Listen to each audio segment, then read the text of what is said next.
Well, we are officially dried in, and a lot of you have been begging me for a tour to take a look inside this shop that we've been building for Ryan. This is the beginning of our off-grid homestead build further back on our property. Until then, we're still tucked in our tiny 960 square foot cabin, but today is the perfect time to give you guys a little tour at kind of what we've designed in here. Ryan has some pretty cool things going on, and we've had to overcome a lot of obstacles. If you're thinking about going off-grid or building on raw land, it can be challenging to try to figure out how to heat it, how to get power, how to even get light. It's pretty dark in there just to work on it. And while we have our long-term goals of getting a wood boiler to heat it and geothermal and a big solar field, we aren't quite there yet. So I thought it'd be neat to show you kind of the in-between stages and bonus points if you know what this open section is gonna be before we get to that part of the tour. If you're new to my channel, welcome. My name is Katie. Ryan and I are on a large homestead here in northern Minnesota. Let's start the tour. All right, so let's go ahead and start the tour. You want to show us what you have going on here first? Yeah, absolutely. So this is the second revision to the solar wall. If you guys saw our other solar wall video on the shop up by the house, that was our first attempt. It was a trial to get to really understand how it works and what we like about it, what we don't like about it. And this is our second one that we're going to build here for this shop. And we're going to do a few things different, but primarily it's going to be very, very similar. We have some construction challenges. This is built in a different manner as the other place, so we couldn't do it the exact same way. We have the Durock up right now. This is cement board. This is to give us a big thermal mass. This will all be painted exterior flat black. So when the sun hits it, it absorbs the radiant heat, it warms up, it turns the radiant heat into convective heat into the Durock, and then there'll be greenhouse panel across the whole thing. There's going to be a 2-inch air gap in between, and when that air gap heats up enough, the air will start to rise and it'll go up and catch the inlets at the top, turn on the fans, and start pulling the heat into the shop. So this is our passive solar heater. Not completely passive because it does have fans, but we're not actively turning it on and off. It's just going to operate whenever the sun's on. And we're probably stuck on this because we can't paint because it's like 4 degrees out. Yeah, this winter moved in very quickly. There's several things in here that we had intended to get done before the temperature dropped past the points where you can apply coatings. Yeah. And we just got caught. It moved in very fast, which, you know, whatever, it happens. So I don't know if we'll get it painted this year. I don't know if we'll get it all up. Everything's on order. It actually, I just got the notification that it was in yesterday, so I could go pick it up and build this thing if I could shoot paint. Forecast isn't looking promising. No, there's 0 chance of painting in the forecast. Should we go look at the vents on the inside? Yeah, let's go look on the inside.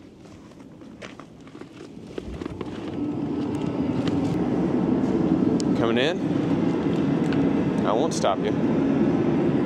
Here we are on the inside of the solar wall, and you can see we have inlets here. So these are 6x12, so a standard 6x12 vent cover can fit on there. And then we have outlets up there. Those are 4x12, so standard 4x12 vent booster can fit on there. They're basically duct fans that kick on when they sense heat and pull the air through.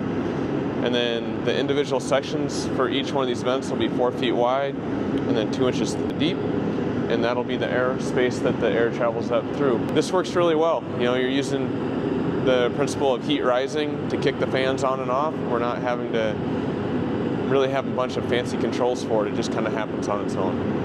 And so far, the one in the other shop has done a very good job. It's kept that temperature up. We've been on about a 3-week spell of no sun, so that's really cramped it a little bit. But up to that point, the heat had not kicked on at all out in that shop, and you know, we were well into the teens at night. So the solar wall is our passive heater. We're going to utilize it whenever we can to decrease the amount of heat we need in here. But our everyday heat is going to be in-floor heat.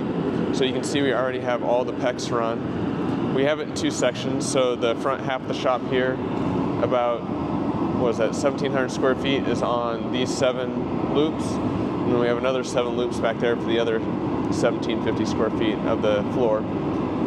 And then this will all be run off a combination of outdoor wood boiler, and on the lead-in, lead-out seasons, we're also going to have ground source geothermal. We do not intend to put enough ground source geothermal in here to run all winter for the most part. I don't think that'll actually be feasible. There'd be a lot of ground source geothermal. So just mostly spring and fall, and then wood boiler during the winter. Or if we go on a trip, it'll be able to maintain a low temperature in here. So with that, obviously there's PEX in the floor. And the ground source, we've already kind of planned on it up here.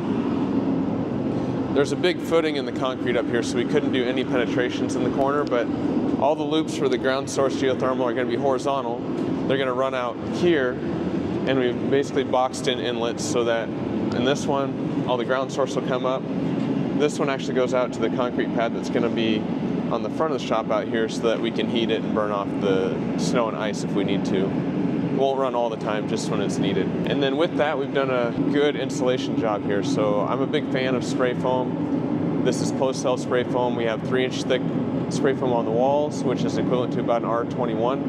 And then there's only 2 inches on the ceiling, on the top of the drop ceiling. So that's basically acting like our vapor barrier. And we'll do a bunch of blow-in insulation on top of there to try and hit the recommended R60 for our area. We still have doors that need all sealed up around the edges. Everything's just in place good enough that we can close it in and heat it. Come on, boys! So far I've been talking about what we're going to do for future heat sources, but we have a dilemma this winter because winter did move in so fast of how can we heat this winter.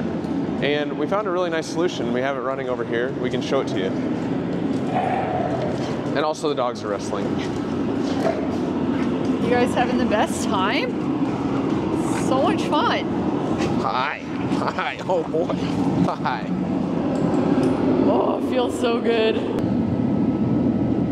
So this is our Sunfire radiant heater. There is a combustion fan in here, but there's no forced air fan to heat up the air. It's actually just heating up the shop and then letting the shop surfaces radiate back out. Very similar to what this in-floor heat is going to do in the future. I've been very happy with this. It's a kerosene heater. It runs off kerosene or number 2 diesel. So far I'm only running off kerosene, but the reason we chose it is it has 0 fumes and no carbon monoxide. This is an enclosed space, it's not completely sealed up, but you can see I actually have a forced air furnace right here, and this is what we were using up till recently. And this is a typical torpedo heater, forced air, kerosene heater. And I'd find after just maybe having that on for maybe half hour, I would have a pretty good headache, especially I'm working up higher in the room. And this thing doesn't do that. It has some smell initially when you first get it, as it's burning off, you know, the manufacturing oils and curing some of the paint. But ever since then, it just runs, and while we can kick it on when we want to come out here, it's really nice because it actually can run off a wall thermostat. So you can see I got it hooked up to a thermostat on the wall right here. It's just a 2-wire hookup like our gas stove is in the house. But this is a Wi-Fi thermostat, and so I can hook an external power source up to this and then use my phone app to preheat the shop before I come out here. It's super nice. It just has a little plug, pop it in the side. This is the 120,000 BTU unit. They make a 80,000 BTU unit, which would be the size of that little Mr. Heater there, and then they make a 150,000 BTU unit. They give estimates for how big a space you should have for how many BTUs. This is technically undersized for the amount of square foot, but we also have spray foam. I'm confident. So far it's been heating really well. I'm not really concerned about it. It has a 16-gallon tank on it. It burns about 1 gallon an hour, but once you have it up to temp, it's not running all the time. So it should last us many days before I have to refill this thing. And then I am going to throw some number 2 diesel in there and see what it smells like, because that's significantly cheaper than kerosene. And if I can run number 2 diesel in here, I absolutely will. That'll be so much easier. All right, and then for power out here. So this will be part of our big off-grid solar setup. We will have our powerhouse that sits between the house and the shop. And I have it already wired here for conduit so we can pull the 3-phase over to it. It is going to be 3-phase, so we'll pull the 3-phase over to it. And then short term, while we were building this, we ran a lot off of our Opus here, our little 2-kilowatt solar generator on solar panels. Also had an auxiliary generator for when we needed to run a bunch of power. So currently, we are just running the place off the Opus. We have a string of LED lights up here, a string of LED lights over there. The Sunfire pulls about 100 watts there, so we're pulling about 250 watts just to heat and light the place. That'll run about 8 hours in the Opus before, because it's a 2-kilowatt battery. And then I'll have to charge it up with the generator. before long here, once we get the office and wood shop built, which we'll go into in a minute, we're going to start building our solar system out here. Again, winter moved in on us. We had intended to put these solar panels sitting here on this pallet up on the roof. Didn't quite get to it. Maybe we'll get a thaw and we can still get to it yet this year, but I think we have a cold winter coming, so most likely not. So the solar panels are going to sit, but we have all the solar gear sitting here. So we have our 3 Victron inverters to do 3-phase. We have our charge controllers, links systems. Oh, and all of our batteries are right here too. We have everything we need. So we'll set the batteries, we'll set the inverters and all the control system up in here this winter. Go ahead and install the main load center, and then we'll just charge this up with the generator as needed. If I can, I'll set a few panels out there just to keep things topped off as much as we can. There won't be a ton of power consumption out here this winter. I'll have my office, which is low consumption. We'll have the Sunfire running 100 watts when it heats. We won't need a lot. We could probably throw 3 or 4 panels out and take care of it anyway, so that's probably what we'll do. So can't wait to get to this. There'll be more videos about it. Super excited. It's a high power 3-phase system. It's gonna be great. One other little thing I did in here, just because we do, where we're at, while we do get warm this summer, we tend to have cool nights up until only maybe a few weeks in the summer where it's warm at night, warm during the day. So I'm not necessarily gonna have air conditioning out here, but what I wanted to do is put a nice vent fan in so I can turn this vent fan on at night. I can open these windows on the opposite side. I did, kind of the math on the open area there. So I can pull cross ventilation and pull the heat out at night. So it's just a nice little, I think it's 1 horsepower fan to pull the heat on out of here. It's like, I don't know, 10,000 CFM or something like that. I don't really remember now, but it'll work. Should we go ahead and do a full tour on how you designed everything? Yeah, we can go through a tour. There's not that much here yet, but let's go. I can tell you about what it's gonna be and how great it's gonna be. Perfect. So I'm pretty proud of this. This is my W16 by 67 33-foot long beam here. This is designed to obviously support the wood shop loft, and I didn't want to give up space on the floor for being able to park things underneath if I needed more space. So I did the math on deflection and floor loading and everything it took to came up with this size. And Katie's dad and I welded this thing up and hauled it out here at the excavator and set it in place. We have thickened pad under each foot, and you're making it sound a lot easier than it was. Yeah, so it wasn't easy, but I'm pretty happy with it. You can see on the other side, I welded on a bunch of brackets to hold the joist from. I wanted to do 2x8s just to get the height to work out so that the upstairs here had a standard height wall while maintaining as much clearance as possible. So they're on 12-inch centers. It's a 13.5-foot span, so around there. So anyway, it works out for the floor loading. And then we shot it with some white paint to keep it from rusting. So this is all just raw storage here. Don't really have a plan for it as of yet. Just probably park a couple cars underneath here to keep them out of the way. And then over here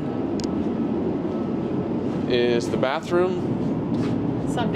Someday. So there's a spot for the toilet right there. Sink's gonna go over here to the left.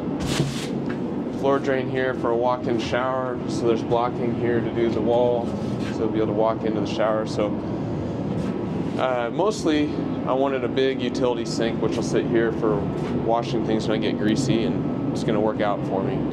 And then here's the utility room. So when this is all done, the solar system's gonna temporarily be in here.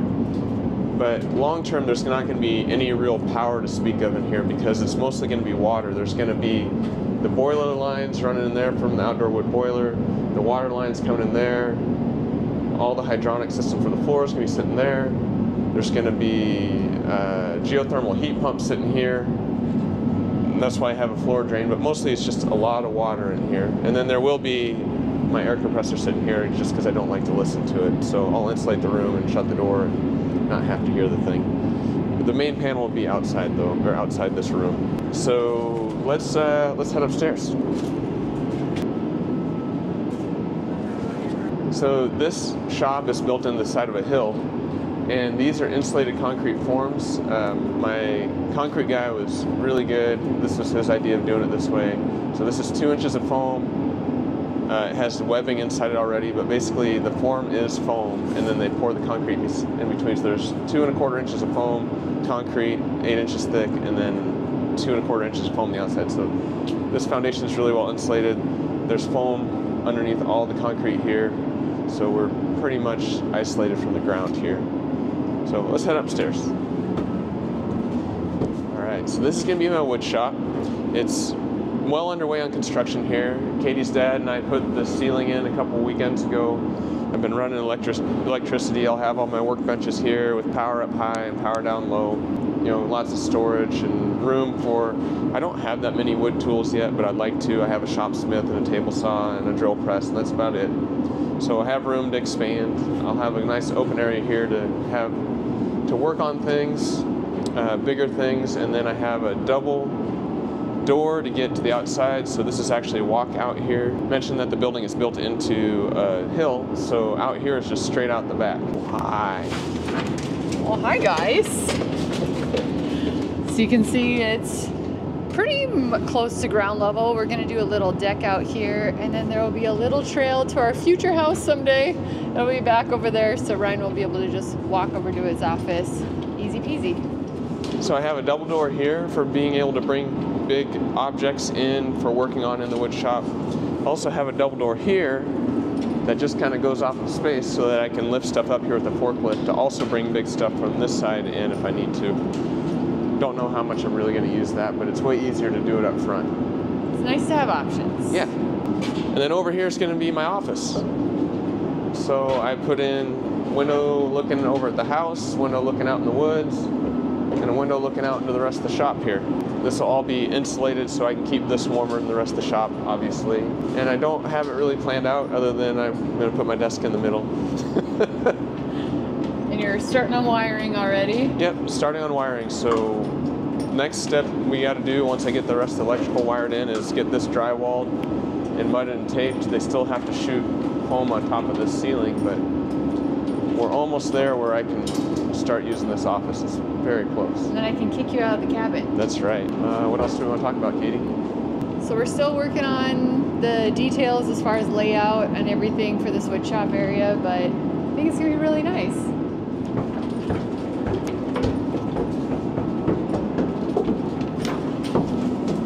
Well, thanks for coming along on the tour. This is just the beginning for kind of building out our off-grid homestead back here.